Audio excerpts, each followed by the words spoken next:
What up, folks? I got a little something different here that I thought I'd do a couple quick videos on, maybe if it hangs around. I picked up an 83 regular cab short bed 2-wheel drive C10. She is ugly, son. The little story about this, a coworker slash friend of mine's grandfather-in-law had a farm, had about 100 vehicles, passed away. They're selling the farm. I bought a red and white, like 93 regular cab short bed truck off of him a while back. Did some stuff to it, fixed it up, got it running. That was before I did the Coyote swap car. Yeah, and so I bought this one at the same time as I bought that one, and I didn't go pick it up for forever. Finally got around to snagging it. The truck was completely rust-free a year ago. It's got a couple little spots on it,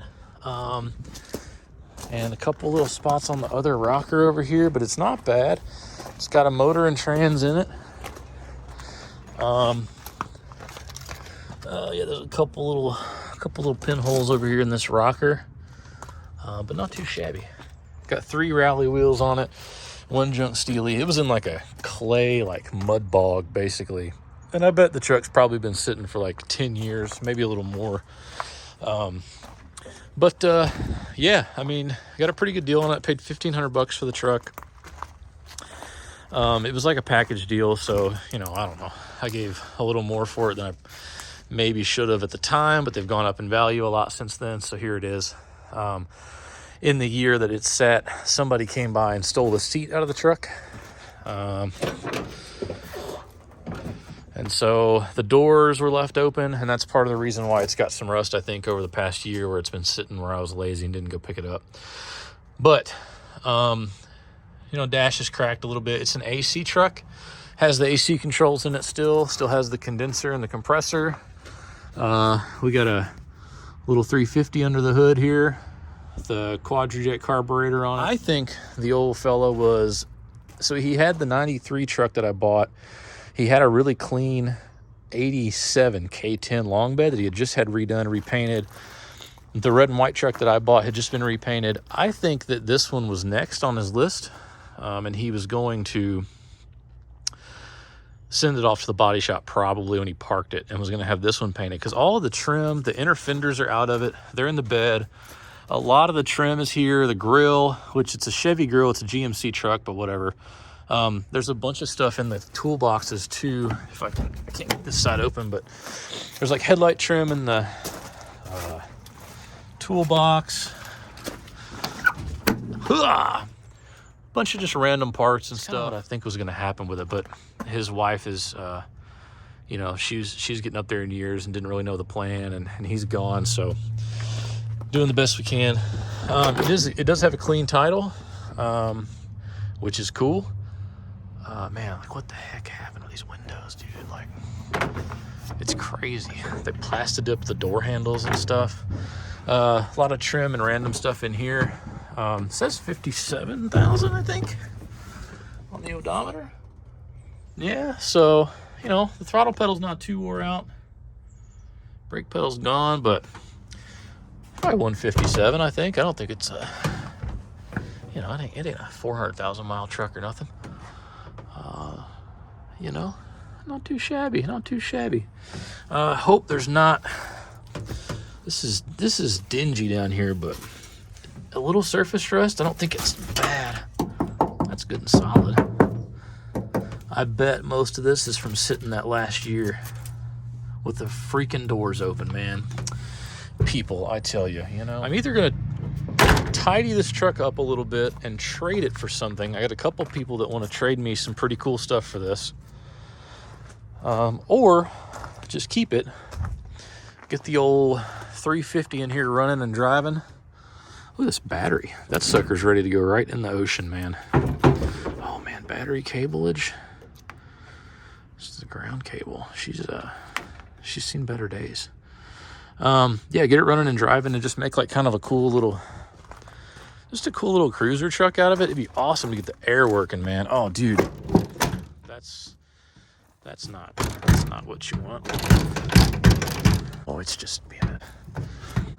Maybe I locked it. I don't know. Oh, dude, look at this. Oh, man. We got a dadgum anaconda skin in here, boys and girls. Oh, man. Ooh. Is there any more? I don't know. Look at that. Probably the snake is living in this leaf nest garbage. Oh, bush cheney. I think probably. Yeah.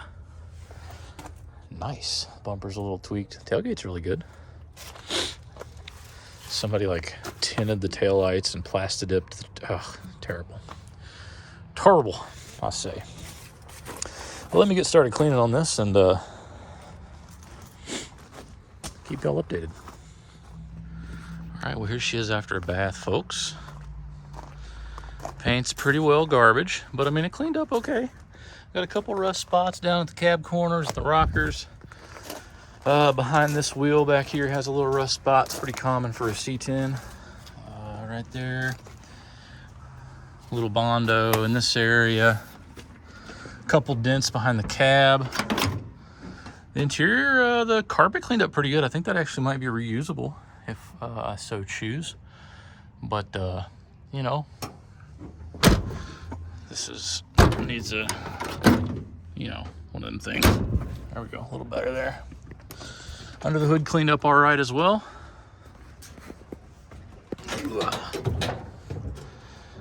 You know, I've seen better, but I've seen worse. So, I have a buddy that wants to trade me something for it. I'm gonna go take a gander and we'll see. I don't know if I want it or not. I don't know if he wants this, but this might be the last we see of the C10. Or it might not. Who knows? We'll see. The C10's gone. Are you ready?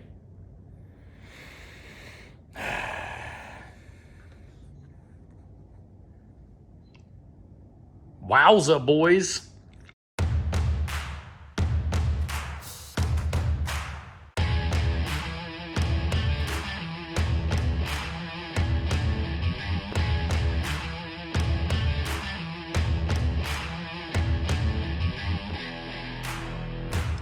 So, I don't know what I'm doing with this. I'm kind of standing around and scratching my head and looking at it a lot. This is a nationwide series NASCAR from 2010. It was driven by David Starr and some other guy named Willie, not Nelson, but something like that. And this is a team out of, I think, the Portland, Tennessee area. And yeah, I don't know what I'm going to do with this thing.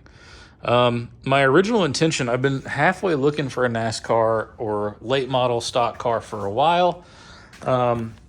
As a hypothetical, I was interested in doing a body swap on one, like a NASCAR, you know, cut it off and maybe find a ratty old rusted Mopar or a Chevelle would be pretty cool or something. And just get rid of all the stock car stuff and just have the chassis with the roll cage and stuff, and, you know, kind of revive an old rusty, the idea was like revive an old rusty crap car with a VIN tag and a title and drive it on the street. So when my buddy first hollered at me about this, I was like, man, that would be really cool. I saw the car had been wrecked recently. I was like, neat, let me go check it out. And I got there and it's just, oh man, I don't know. I'll feel so bad cutting this thing up. It's so neat. Like there's so many like little just stock car like intricacies of the body, the arrow, the hood hinges like are also the catches. It's got like all these flaps, the windows, all the ducts. The body's integrated really well with the cage. I don't know. Man, look at the stupid, it has the roof flaps with the cables and stuff. Like if I ever, you know, I'll never use them, but they're there and they're cool. So I don't know. I'm really conflicted on what to do with this car. Because it's neat. You know, the spoiler's cool. Probably won't be able to reuse that on another body if I got it because of the contour. Oh, It's heavier than I expected. Got the same hood hinge style thing back here that I bent. Everything's on rope tethers in case the car goes barrel rolling down the track. You know, you don't want to kill somebody. So yeah, the story on this car is they had it built, I think LMR or LRC or something, Laughlin Racing Chassis. There's the Laughlin Racing Products, I believe, is the company that built this chassis. They built a lot of NASCARs. They're in South Carolina. They built this car 2010, raced it for a couple races. I've got pictures of it on track. It's the Gen 4, so it's like the whole car is kind of twisted to turn left. It's a short course car, so it's not like the tall nose super speedway setup or whatever. Look at the line down this fender, like how bowed out the fender well is. If you'll notice, the alignment is super screwbally. The driver's side tire is way worse than the passenger, but the passenger's stuck out there pretty hard too. This seems angled the wrong way for turning left to me, but I don't know. It's all pretty adjustable. So you can buy most of the parts for these on the eBays, and you got all kinds of control arm. Allegedly, the lower control arms are the same length on the short track cars and the long, the road course cars and the super speedway cars. You can change the upper control arm to really move that tire in and out. There's also adjustability here, just like an old, just like any old GM where you can put shims in it or whatever. You can buy all kinds of different shims on the internet as well. So this control arm over here is significantly longer than the passenger side to get that tire cambered out. So I might pick up a couple of control arms on the internet and, kind of play with some of these settings and get a few shims and see about, getting these wheels a little more square. They wrecked it at Texas.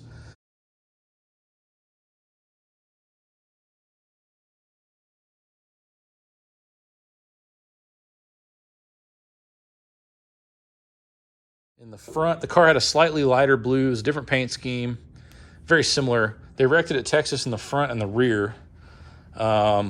They fixed it. I'll show you where I could tell it was wrecked in the rear, and then I found the pictures, and I was like, oh, cool. You can see the floor's kind of got a couple rust spots and a couple kinks in it where they'd wrecked it in the rear. So they fixed it, took it to Homestead, the last race of the year, wrecked it in the front. And then there was a rule change in the Nationwide Series. I think they went to the Car of Tomorrow or whatever in 2010. The Cup cars were like 2007, 2008, something like that, and the Busch Series followed shortly after. So this car was basically useless to this team, and they yanked the seat, the motor, the trans, and the third link out of the rear end. It's a floating Ford 9-inch with like the long truck arms and the panhard bar and stuff. Yanked all that, and I guess the car just sat for basically 11, almost 12 years until I got my grubby little fingers on it. So it's an Impala, but best I can tell, the Gen 4 Impalas and Monte Carlos were like, let me get my fingers out of the way, were like the same nose and tail. I can't tell that the bodies are any different. I think it's just a sticker package. So what I was thinking would be kind of cool, nobody really thinks that a Cash America NASCAR is like, it's not like an iconic Nito burrito car to see driving around town. I think it'd be cool to put a Monte Carlo sticker kit on it and, paint it black, get rid of the stickers, and do like a Dale tribute with a simple, just 5.3 in it, with maybe like a cheap 4-speed or something for now, converted over to hydraulic clutch. It's hydraulic clutch set up now. The brake system in the car is operational, no power brakes. It's set up for power steering, but it's just looped. So it turns really well as it is. So I may not even put power steering on it. It's got some serious Boss Mama wheel woods all the way around. The wheels are on tethers, like I said. So it was actually kind of cool. One of the rear springs is missing. We put a piece of pipe in it to load it up, and you can hit this with a 1/2-inch impact, these like spring wedges, and raise the whole car like a lot. I mean, like, dude, it was on the ground when I went to pick it up. It's got a brake proportioning valve. You can roll that front to rear. So like if you're on a different course and you want more rear brake bias or whatever. You can do that with just a knob. I think it moves like something in the master cylinder. There's like I've seen a couple videos on it. It's got the wedge adjustments in the window, track bar adjustment in the window.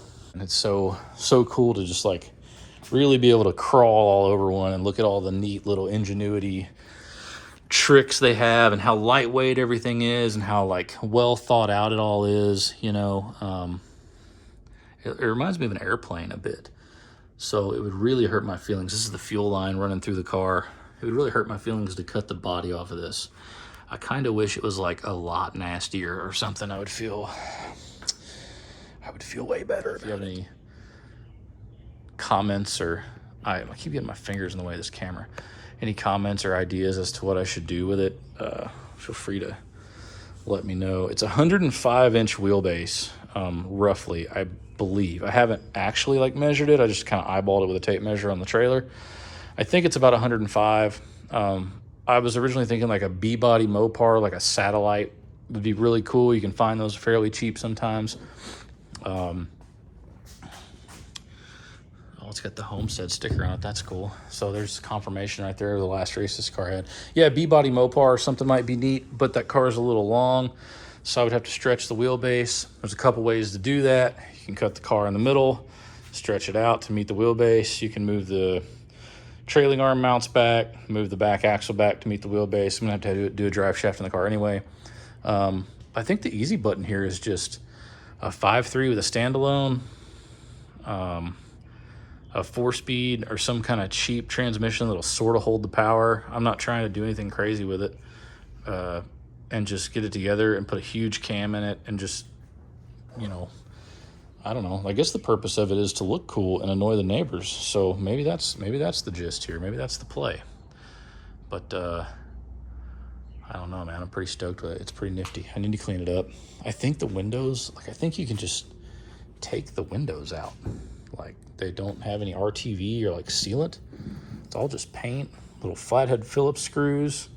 Windshield's the same. It's like clamped in. I mean, all this would be really cool or really sad to get rid of. Like in a, you know, if I swapped an old muscle car body onto it, you'd lose all this neat functionality. You can take the whole cowl panel off with just these little pop screws here. A lot of the dash is the same way for like the wiring and stuff. That whole dash, like it's like a quick disconnect push lock type thing that makes it all come apart. I have no idea what, like, there's like a rat nest, some kind of chupacabra was living in it or something. So I don't know, man. I'd also kind of hate to cover up the heritage of the car too, because like I know what the story of it was. Like making a Dale clone seems a little cheap too, but I don't know. In memory of Jaybird, it appears as though this fella exceeded expectations. Also appears that he died. They're supposedly really easy to put an LS in. I mean, there's tons of room. I thought about coyote swapping the car too, which would really be interesting. I just don't think I want to do that. It would be, I could do an LS a lot cheaper, I'm pretty sure.